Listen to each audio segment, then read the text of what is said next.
Ауғанстанда тәліптерге құл болып жатқанда әйелі оның інісімен көңіл көтереді. Сәлем достар, сіздермен Кинотайм каналы. Бүгін біз «Братья» деген фильмге қысқаша шолу жасайтын боламыз. Жақсылап жаттап алыңыздар. Ең басты рөлдерде Человек-паукты ойнаған актер.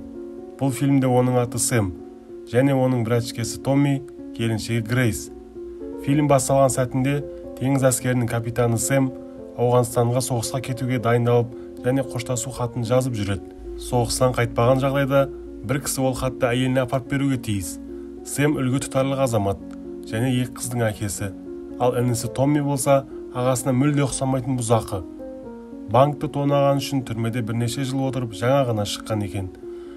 Бір кезде дастархан басында әкесі кіші ұлы Томмиді жамандап, ағаңа мүлде ұқсамайсың дегенде, баласы қатты ашуланады. Сол кезде әкесі тұрып кетіп қалады. Сосын Сэм жүзігін шешіп, әйелінің мойнына тағып қояды. Арада бірнеше ай өткеннен кейін Сэм Ауғанстаннан бірақ шығып, тікұшақтың ішінде рахаттанып отырса, оларға біреулер шабуыл жасап, вертолеттары жарылып кетеді. Сөйтіп бір кезде оның үйіне екі военный адам келіп, күйеуінің соғыста қайтыс болғанын айтады. Ал Грейс болса, мұны қабылдай алмай, қайта-қайта күйеуінің телефонына қоңырау шала береді. Сосын түнге қарай үйіне ішімдікке тойып алған Томми келеді. Грейс оған жаман хабарды айтып, өкіріп жылап жібереді. Томми болса, хабарды ең соңғы болып естігеніне қатты ашуланады. Бір кезде жесір әйелге Сэмнің жазған қоштасу хатын береді. Бірақ Грейс оны оқуға дәті бармайды. Сөйтіп Сэмнің әкесі жаназадан кейін іші күйген соң ішімдікке салынып кетеді. Сол жерде Томми екеуі сөзге келіп қалып, келесі күні қайтадан татуласады. Бір кезде бізге соғысты көрсетеді. Сөйтсе Сэм өлмеген екен. Олар вертолет құлаған кезде Джо деген дос екеуі тірі қалып, бірақ тәліптердің тұтқындығынан түсіп қалған екен. Ол екеуін зынданға тастайды. Сол уақытта мына жақта ішімдікке тойып алған Томми түнгі сағат 3-те Грейске хабарласып ақша сұрайды. Сондағысы барменге $48 жетпей қалған екен. Грейс амал жоқтан оған барып көмектесіп үйіне алып келеді. Арада 2 ай өтті. Сэм қасындағы досы Джо екеуі зынданда жатыр. Ал досы Джо болса, Сэмге өзін аман алып қалған үшін әлі өкпелі.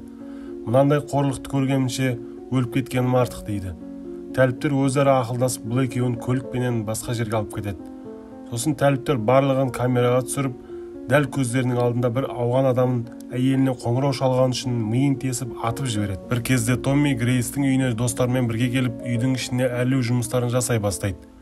Грейстің көңілін көтеру үшін оның туылған күніне арнап үйлерін зың қылып қояды. Қыздары әкесін есіне алып, қандай мықты спортшы болғанын айтты.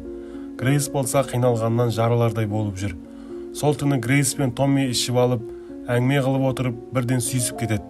Бірақ Грейс есін жиып кетіп қалса, Томми сол жерде жылап қалады. Ал Сэм болса бірнеше уақыт бойы ағашқа байлаулы тұрады. Сөйтіп бір күні Сэмнің қолына темір тұруға беріп, Джоны өлтір дейді. Ол басында келіспейді.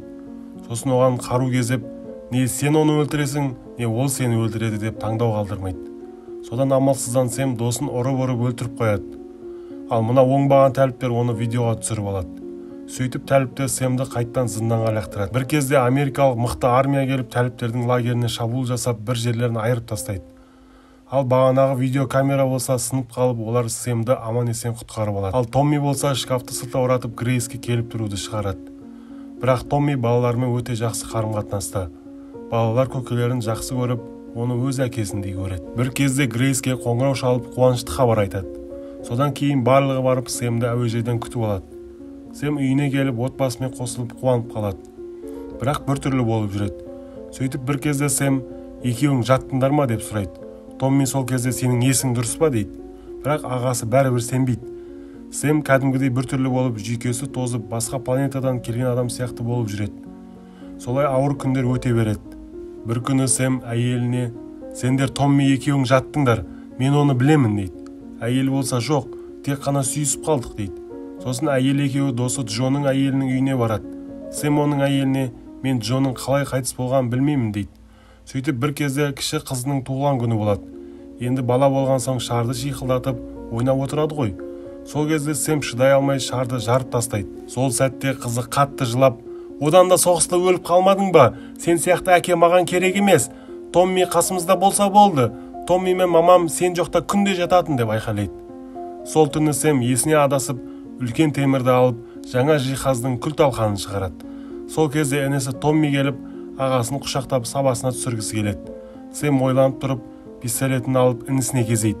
Артынша полиция келеді. Сэм оларға қолындағы пистолетпен шығып, өзінің басына кезейді.